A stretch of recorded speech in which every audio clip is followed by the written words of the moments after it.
The next 6 to 12 months are going to be a big shot for a lot of people who are not paying attention. And that's what this video is here to do, to wake you up. We are going to get into the depths of what's happening today and what you can do about it. Let's begin by showing you this first. The economy is slowing globally. We've got cuts and shortages of energy and food becoming more apparent, rising interest rate in response to higher inflation, and we have to understand what our future is and what we are going to do about it. It is so key, so critical now more than ever before. I'm going to start with this here.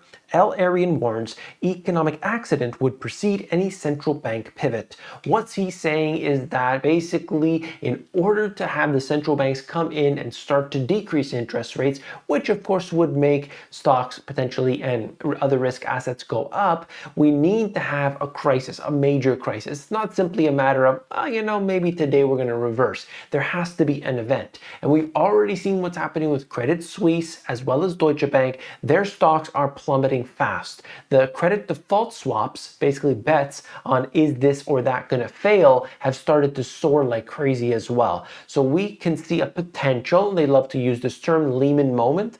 Nobody knows if that's going to be the case, but right now big concerns for that. Is that enough for the global systemically important banks to start a cascade of failures? Nobody really knows. But at this point here, we're not in that moment yet. We need to see a disaster before they go and put out the fire, if you know what I'm trying to say.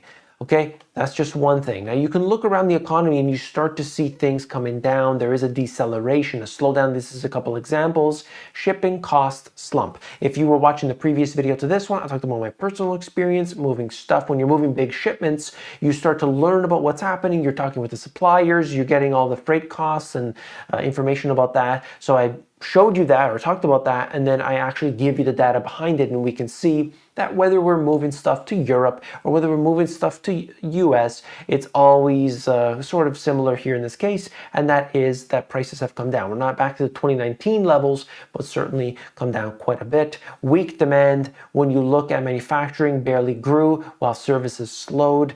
This data is very apparent in Europe, but also basically all around the world. We see that.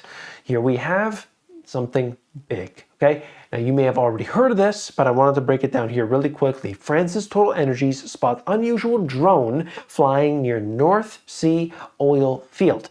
So if you haven't heard already, what we have here with the Nord Stream pipeline is basically this pipeline. It brings the gas from Russia into Europe. They become highly dependent on it. Now suddenly, after a maintenance period, it was shut down for longer than expected, and now what they're saying is there's been, quote, sabotage to the pipeline. Nobody knows really what happened, and who knows if we'll ever find out. But the point I have to say is that we could spend hours debating it, and we could say follow the money, and we could look into this trail and finally potentially come up with some answers, if you want to call them that, and still probably more questions.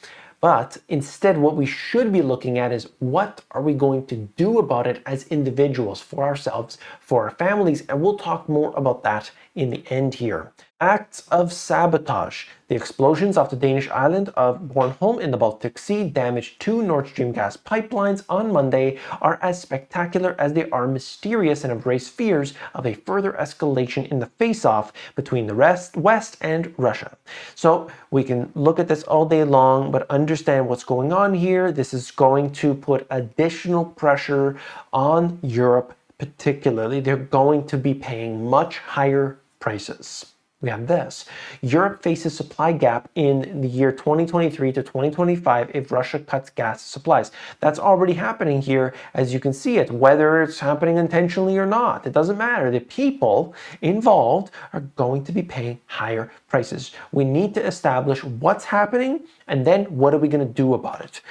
Gazprom halts gas supplies to Italy in latest energy battle. Company cites regulatory issue in Austria for the gas cutoff. Austria says Gazprom hasn't approved changes known for months. So it's this back and forth. Here we go. Nobody knows who's telling the truth. Nobody wants to admit it and so on. But I think for people today, they should just realize this isn't going to change tomorrow. And you see the escalations with what happened with Ukraine and Russia just recently. That puts even more pressure on top. It's not going to be tomorrow. Okay, we're just going to sign a document. It's all good. We know this is going to go on for a long time. And you see what's going on here globally. There is a slowdown. Samsung lowered its semiconductor sales forecast by 32%. Do you remember, especially if you've been on this channel for a while, the semiconductors were in shortage? We're going to have a shortage of semiconductors for the next 2 years, for the next 3 years. This is going to be an issue. The semiconductor stocks started going crazy. Everything was wild. Nobody knew what to expect.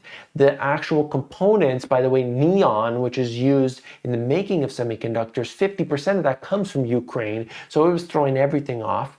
And then what we have today is a situation in which, we have too many of these things. I mean, how does that happen overnight? Look at what happened with Nike. Okay, they suddenly said, we have a inventory problem. We have too much. Okay, how do these big, huge companies like this suddenly run into an issue? Did it happen like that? Or was this incompetence? These are all odd questions, to say the least, okay? Look, California gasoline is more than double the price in Texas. Double the price. So you can look at it for yourself depending on where you are. And I have to start asking this question, which we'll talk more about in a couple minutes. Where you live today, is that the place you should be living? That's a real question. It's a hard question, I know. But that's the question you've got to ask. Please, don't shy away from it. What about this? Dryness this year in much of the Mississippi River Basin is leading to lower water levels in many locations and raising the risk of interrupted barge traffic. So you got all this cargo moving in and out, and now you're not going to be able to do so if all these places are drying up, okay? One after the other after the other. So it means if you are vulnerable in one of these locations, that maybe, it's prone to drought, it's prone to hurricane, it's prone to tornado, it's prone to whatever it might be, is this the most suitable location for you? Drought pushes Mississippi River grain shipping rate to a record. You see what happens here? You got a problem, whether that's geopolitical, whether that's financial, or whether that's natural disaster, whether that is, happening, for non-natural reasons, whatever the case may be, you look at this and have to say, okay, I'm going to be paying more as a result. But one area isn't paying more. Look at the gas in Texas. Look at the gas in California. You see? There's issues going on everywhere, but California is paying the most. That's one thing, certainly. And California deals with other problems, and Texas deals with other problems. So there's always going to be take, and there's always going to be give, and there's always going to be pushback, and so many different things, okay? Once unthinkable, mobile phones could go dark around Europe this winter if power cuts or energy rationing knocks out parts of the mobile networks across the region. Look at this. So they may, and just imagine the chaos. Just imagine for a moment, people don't have their cell phone service. Of course, you've got emergency problems and real things. But if people don't have their cell phone, oh my goodness, what are they going to do? They're going to go wild. It only takes a few minutes for them to, I can't scroll. What am I going to do? Instagram and TikTok would suddenly have a problem, okay? But look here. Russia's decision to halt gas supplies via Europe's key supply route in the wake of the Ukraine conflict has increased the chances of power shortages. In France, the situation is made worse by several nuclear power plants shutting down for maintenance. Telecom industry say they may fear a severe winter will put Europe's telecoms infrastructure to the test, forcing companies and governments to try to mitigate the impact. So what happens? They run out of power. Are they going to be able to deal with it? I think Europe is in the worst position possible in these next 6 months. Citizenship for the rich. Demand rises for golden passports. It's not really the richest of the rich, as we'll talk about in a couple minutes, but a lot of people are saying, at least, if I'm not going to move today, I want a plan B. So we'll talk more about that in just a second. But I want to show you this because there are places that are saying, hey, you could buy your way in. And a lot of people are saying, okay, I'm going to do that. Instead of buying another $200,000 worth of this stock, I'm going to spend that on a citizenship somewhere. Okay, this is very important. Last couple things. One of the big factors, and we're coming full circle here, is the central bank balance sheets. And when we had easy money for all these years, everyone was so happy. And now suddenly they turn and uh-oh, everyone's upset. Look at the G4 central bank balance sheets, minus 3.1 trillion in the past 7 months. Can you believe that? It's really shocking even to me to read that. $3 trillion down in a 7-month period, and you wonder why there's an issue? You wonder? This is the biggest tightening that we've experienced. And believe it or not, the biggest tightening that we've experienced. Don't look at the level of interest rate. That's only going to tell you one factor. There's a lot to this, okay?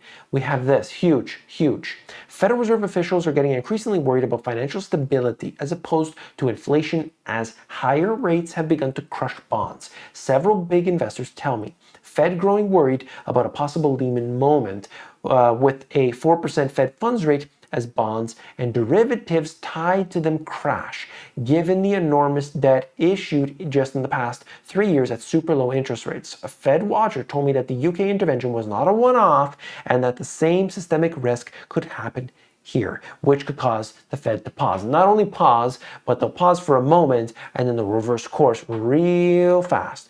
This is huge. This is important and people need to be aware of it. And I'm going to show you what you, the individual, must be aware of right now.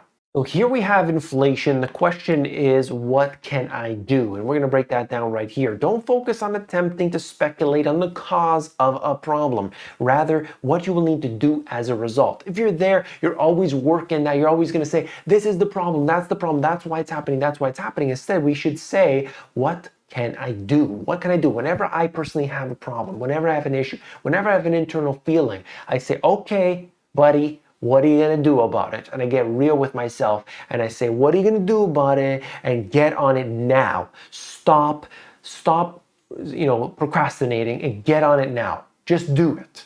Just do it. Don't wait for things to change on their own. They don't. Inflation has created a two-tier society. So you've got people that got more money than ever before. They're going to be fine. Okay? They're going to be able to pay the rising food costs. If food triples from here, they're okay. If electricity triples from here, they're okay. But you got a whole bunch of people that are not going to be okay as a result of that. We know this, okay? And then we look at the geopolitical problems that have created a new world in which lines have been drawn between the sides. So you've got Russia, China, India, Brazil, BRICS nations, and some others, even into the Middle East. Saudi Arabia is starting to, move over one direction. We see that very clearly. And then you've got the others, the UK, US, Canada, and so on. So these sides have really been drawn here, and this shows us the geopolitical tensions could pick up and create big problems. Okay, this is a big issue because your energy, your infrastructure, your food are all more fragile than we are meant to believe. Every day you're, no, don't worry, you're going to be okay, you're going to be okay, you're going to be okay. But these things are a big risk, and I really don't think people are quite aware of how serious this could be. It's something that time and time again we're going to learn the hard way. It's just the way it goes. And so for a lot of people, making the move, literally voting with your feet, is going to be the way to go. And that's unfortunately just the way it is for some. It's not easy. It is not easy. First, establish what is your goal. Is this a plan B or a permanent move? You got to know in your head what you are trying to accomplish. That's the first order of business. If a plan B, you can have a passport and a citizenship for 150,000 to 250,000, depending on the time you're watching this and so on. St. Kitts and Nevis, St. Lucia, Dominica, there's other places as well. Okay, so for 250 or less, you can get a citizenship. You can get a passport, and you could be on your way if that's what you want. Okay, you want a plan B, or do you want to live somewhere? Because maybe you don't want to live in St. Lucia, but you would want to live in somewhere that kind of has more reasonable this or that. It's all dependent on you and your family, your personal circumstances. If a permanent move is necessary and local work is required, your options are reduced. Infrastructure, safety, all these other things, healthcare, are important. So now you're making these choices, but be aware of them. It depends on you. Okay? I can't tell you what to do. And we have to look at this and just understand that you're going to have your own personal circumstances that are what you need to be worried about, that what you need to be concerned about. Just trying to highlight the fact that you've got these concerns here with what the central bank's doing, with what they're trying to accomplish, and most people aren't even aware of it. How are they ever going to resolve it? Okay, this is part of pillar 1 of the money GPS, which is preparedness and self-sufficiency. If you are been watching this channel for a while, we are going over and moving to the solutions-based GPS, and I hope you appreciate that, okay? All of this and what I covered today is really key, really important, because we are going to be in this world of hurt for a lot of people 6 months, 12 months down the road as these things unfold. I've got so much to cover. You don't want to miss anything, and you can subscribe to the channel and catch me on the next one.